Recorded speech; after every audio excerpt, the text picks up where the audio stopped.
change?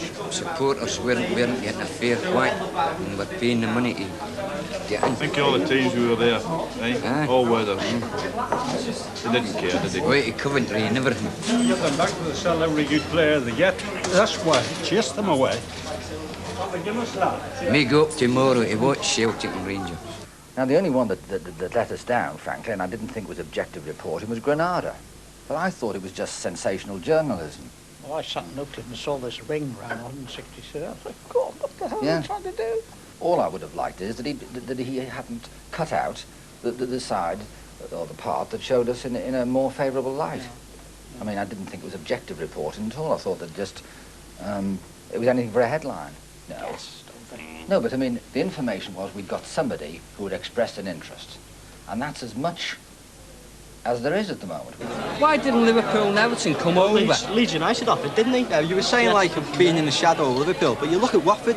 I mean, they're in the shadow of the London clubs, really. You look where they've got now. Well, they've been they've had the financial backing. They've had Elton John behind them all the time. Billy McAteer gets in today, or whenever it is, he's going to try and get it. I mean, yeah. Well, he's a millionaire, though, isn't he? You're talking about a millionaire to a billionaire. You know, it's a hell of a lot of difference. The club is still failing to make ends meet, with gates dropping regularly below 2,000. An inquiry from America has been received, but there's nothing definite behind that at present. The American interest could be from Billy McAteer, a member of the Birkenhead boxing family who's made his money in the United States. Of course, naturally, by that time, where things are going, there could be good changes in the club. If I don't get him, I'll get Pep. Oh, that's marvellous anyway. Right. Anyhow. I'll see you tonight on the... Yes, 8:15, don't forget. OK, Bill, thanks very much indeed. And my view was that in the absence of the sale of further players, which in the end has a poor effect on our gate and must have, or a financial backer, we were going to have to close the gates after the game at Hereford on the 27th of November. Now, Bill McAteer is prepared to do a rescue operation which will ensure our survival to the end of the season. Well now, gentlemen, I've got here, somewhere, a copy of the proposals of Mr. McAteer. Must be having some not as smooth as what we thought it was. Oh, Bill. Okay. Brian? Come sit down yourselves, come. Yeah. Sure. George Hi, Kemp. George, how are you? We've got a mutual friend, actually. John Foster from the Virgin Islands. Oh, damn. Yeah, sure. How are we? I was sailing with him in Puerto Rico in July. I know that, yeah. Yeah. I know it a few weeks ago, actually. I'll see him again in November. November the 15th. Oh, yeah. St. Vincent. There. Yeah, been here for about 3 hours. Yeah, well, we've been staked out all day, haven't we? I say on behalf of the board that the proposals are agreed, subject to some tidying up. I hope it works out well for you, Bill. Yeah, you're going to make tons of money yourself. I do. Do our best.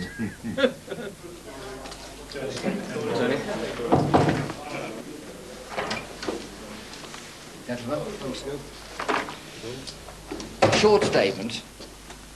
With the timely intervention of Mr. McAteer, satisfactory financial arrangements can now be made which will enable the club to continue in business to the end of the season and to retain and improve our playing staff.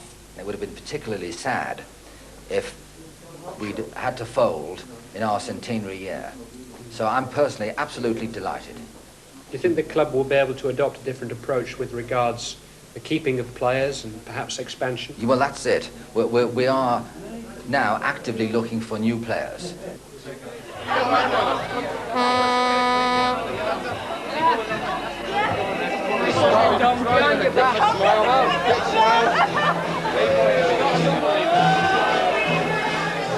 This is Chili Chaka.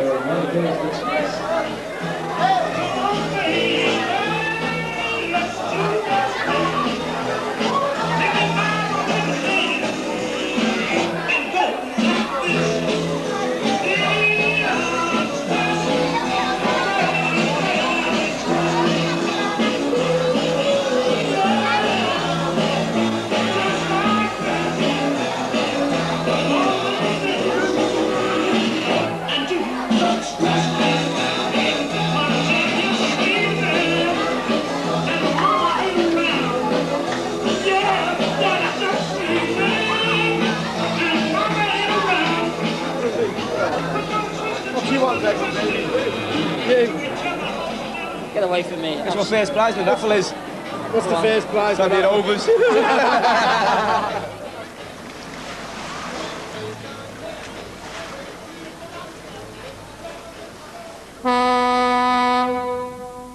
For 10 days, hearts are lifted, all seems well. Then, the night of the annual general meeting. And you second. Well now, gentlemen, I come to the part of the evening that I've been dreading. It's with very great regret that I have to say that it looks as if it's the end of Tranmere Rovers Football Club. At 5:15 this afternoon, after an hour and a quarter's transatlantic telephone conversation, Mr. McAteer reached the conclusion that the total sum involved was wholly impossible. He honoured his agreement with us to the letter, but the further demands made it quite impossible for him to carry on the arrangement that we tentatively reached. Now, we were not in a position to pay all our debts as and when they fell due. Under these circumstances, we are going to reach a stage when the facility we have with the bank and our cash flow statement are going to cross at the end of this month. And at this moment of time, it is almost certain that Tranmere Rovers will play their last match on the 27th of November.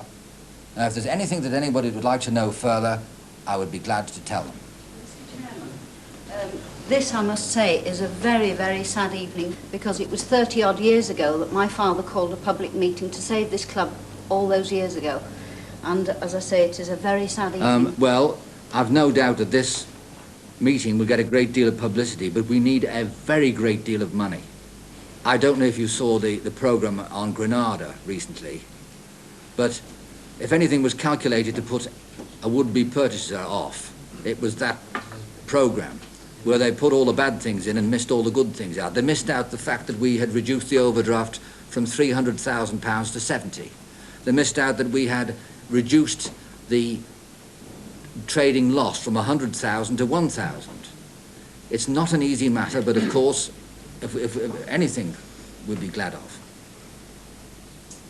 I thought we'd come into a good news evening tonight. And now we hear that there's a prospect closing down in days' time. Yes. Now, we've been having the last Grand National for about 10 years or so. Yes. And it still survives. Why is it that what seems to be quite a modest amount to me, given other league clubs' massive reported overdrafts, why is it that we're talking about days rather than months for perhaps it can be closed with the club? Well, the board has reached the conclusion, if we go to the end of the season with losses such as we're suffering at the moment, there would be very little doubt that we will be trading whilst insolvent well before the end of the season, and that is something we cannot permit. And I take it overtures have been made to the Wirral District Council. Could you tell us what kind of reaction you got from the council? Well, they wouldn't even give us a reduction in rates, because their argument was that if they gave us a reduction in rates, every other sporting centre would apply for a reduction in rates. And of course, rates are a very unpopular tax these days, and there would be a considerable number of people who were not footballers who would say, why the devil should I pay so much more to support Tranmere Rovers?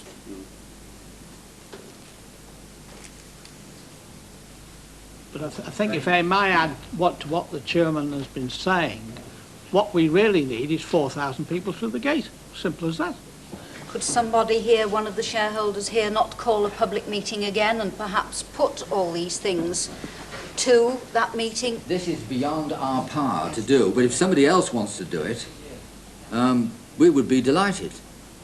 I mean, if you gentlemen can organise us £66,000 between us, we'll be over the moon. Who knows that we mightn't find another person like Bill Bothwell